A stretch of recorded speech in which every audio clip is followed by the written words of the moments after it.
It's another busy week here at the Blanco Lirio Global World Headquarters. It is Tuesday, the 14th of November. We've got a lot to catch up on here, but coming into the in-basket just today, we have another failed low-level aerobatic demonstration attempt in South America, this time in Argentina, on Sunday, the 12th of November, an L-29, speaking of L-29 Delfin jets, an Aero Vadohodi, if I'm saying that correctly, L-29 Delfin jet, was destroyed when it impacted the ground during an aerobatic maneuver at the Aeroclub Villa Cañas, Santa Fe province in Argentina.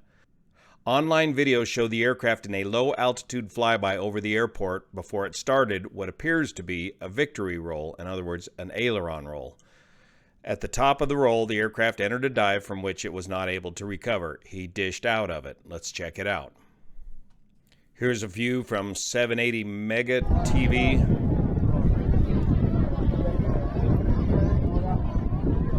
The L-29 coming in for a high-speed low pass in front of the crowd. Pulls up to begin his aileron roll. Commences his aileron roll, hesitates briefly here and pulls, and then snap rolls, stalls into the ground. Here's another view from a different angle. This all coming to us via X or Twitter. This is further down the course, closer to the crash. Nose comes up, commences aileron roll to the right, hesitates briefly over the top. We lose track, and then right there is the snap, the stall, the snap roll, stall, and spin in. Remember, you can stall an aircraft at any attitude and any airspeed, and this is a classic example of that. We've got plenty of airspeed and the attitude's heading nearly straight down, but if you pull hard right there, see that up elevator, see that pull? Wham! That's a snap roll to the left. There is no recovery. The aileron roll, when done correctly, is one of the easiest maneuvers there are to do in aerobatics. Here's an excellent demonstration by Bruce in his Extra 300. So I raise the nose a little bit, I neutralize the elevator, then I move the stick to the left. And just hold it over, don't push or pull, and when our wings are level, we bring the nose back up to the horizon. Did you catch that? You pick the nose up as the L-29 did, and then you neutralize the elevator. You don't want to add any additional roll coupling into your aileron roll. And as he said, you don't push or pull on the stick. You just leave the elevator neutral and roll the aircraft. Unload and roll. If you unload the aircraft, that gets you your quickest roll rate. If you start adding elevator into your aileron roll, you will dish out. And if you do this low altitude, you will crash. Leave the low altitude aerobatics to the experts. Then I found this video from this knucklehead in Iran's S-12 attempting to do an aileron roll in an aircraft that I do not believe is certified for aerobatics at all, with no training whatsoever. Let's see how it works out for this guy. Lowers the nose, picks it up, immediately starts rolling and pulling at the same time, and he's gonna split S right out of the bottom. Right out of the bottom. Fortunately, he left himself 2 mistakes high in his altitude, and now he's got himself a good hard lesson of what not to do.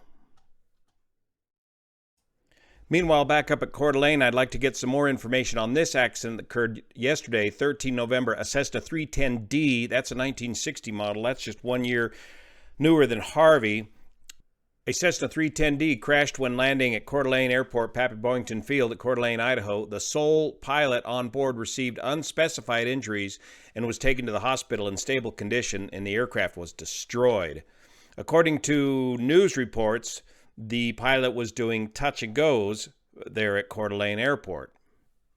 And in a picture here in the Coeur d'Alene press, he just destroyed this 310. But a couple of points of interest I want to point out. He did survive this crash. It looks like he hit nose first, but he hit so hard he ripped at least this right engine, perhaps both engines, right off of their mounts.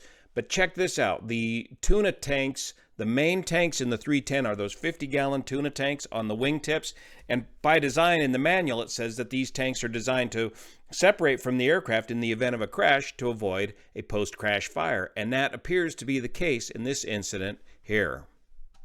And I want to use this opportunity to give a special shout out to my friend Rick Udermullen here, who is an American Bonanza Society instructor pilot, especially for these light twin-engine aircraft. And Rick has the Baron, and he's helped me out with training in my 310 as well. And the American Bonanza Society has put together a Beechcraft Proficiency Pilot training program here to help get these pilots the training they need and also help lower our insurance rates on our insurance by getting these guys proper training. But one of the important things that these guys emphasize in these light twin-engine aircraft is that when they're doing this training, they do not do touch and goes in these light twins. There's simply too much going on in a touch and go situation. You got to reset the flaps and trim carefully each time. I mean, if you got 10, 12,000 feet of runway, that's one thing, but doing touch and goes in a light twin is not recommended by the American Bonanza Society. We always land to a full stop, roll out, taxi back, reset everything, go through the checklists, and take off again. Something maybe all of us should consider. Thank you so much for your support of this channel, especially the folks over on Patreon that make this content possible. See you here. And by the way, if you find this kind of content useful and helpful in your aviation journey, please subscribe to the Blanco Lirio channel, because fully 50% of you are not subscribed to the channel according to my latest statistics here on YouTube. 50.2% not subscribed. Let's change that. Thank you for your support.